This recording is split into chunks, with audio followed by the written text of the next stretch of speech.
கிரிவலம். கிரிவலத்தில் வந்து பார்த்தீங்கன்னா 8 லிங்கங்கள் இருக்கு. சூரியன், சந்திரன் இது கணக்கில் வராதது 10, ஆதி, முதல் இந்த 2 லிங்கங்கள் இருக்கு. மொத்தம் 12 கோயில். இதுதான் திருவண்ணாமலை நாம பார்க்கக்கூடிய 12 கோயில்கள், முக்கியமான கோயில்கள். திருநேர் அண்ணாமலையெல்லாம் நாங்கள் கணக்கில் சொல்லலைங்க. இதில் முக்கியமான கோயில்கள் அப்படிங்கிறது இந்த கோவில்கள் தான். சரி, இந்த 12 கோயில்களை பார்க்குறோம். கிரிவலம்.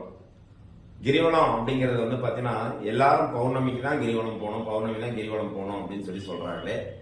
ஏன் பௌர்ணமி தான் கிரிவலம் போகணும்? நல்ல விஷயம்தான். பௌர்ணமி கிரிவலம் போனோம்னாக்கா அனைத்தும் பாசிட்டிவ் எனர்ஜி கிடைக்கும். ஏன்னா அறிவியல் பூர்வமாக வந்து பார்த்தீங்கன்னா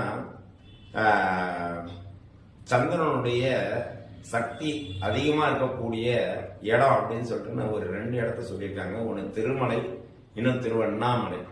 இந்த 2 இடத்துலையுமே பார்த்தீங்கன்னா சந்திரனுடைய ஆதிக்கங்கிறது ரொம்ப அதிகமாக இருக்கும்.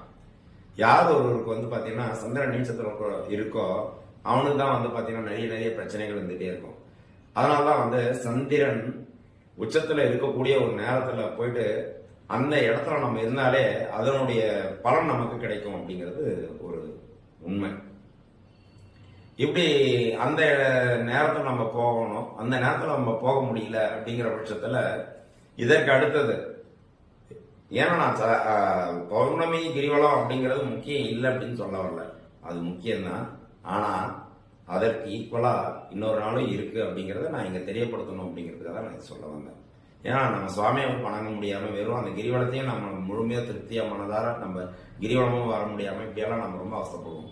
அந்த நாளை தான் நான் வந்து இன்னொரு நாள் இருக்கு, இந்த நாளை உபயோகப்படுத்திக்கிங்க அப்படின்னு தான் நான் இப்போ எல்லாருக்கும் சொல்ல வரேன்.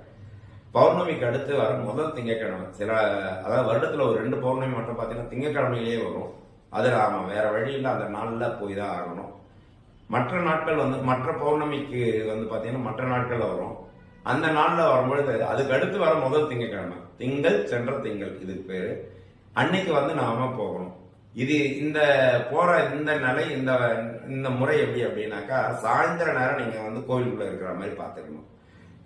இரவு பள்ளியறை வழிபாடு முடிச்சு நம்ம வெளில வந்து கிரிவலம் போகும் பொழுது கரெக்டா 12 மணிக்கு பாத்தீங்கன்னாக்கா பழனியாண்டவர் சன்னதிக்கு நம்ம போவோம். கரெக்டா அந்த டைமிங் பாத்தீங்கன்னா அந்த டைம் வரும். அதற்கு பிறகு 12 மணிக்கு மேல பாத்தீங்கன்னா செவ்வாய்க்கிழமை அந்த கணக்குல வந்து பாத்தீங்கன்னாக்கா இப்படி திருப்பி வந்துட்டு இருப்போம். ஸோ திங்கள் செவ்வாய் 2 நாட்கள், அதாவது காலையில பாத்தீங்கன்னா 4 மணிக்கு நம்ம கிரிவலத்தை கம்ப்ளீட் பண்ற சமயத்துல அது செவ்வாய்க்கிழமையா இருக்கும். கிரிவலம் ஆரம்பிக்கும் போது திங்கக்கிழமையா இருக்கும். ஸோ இதை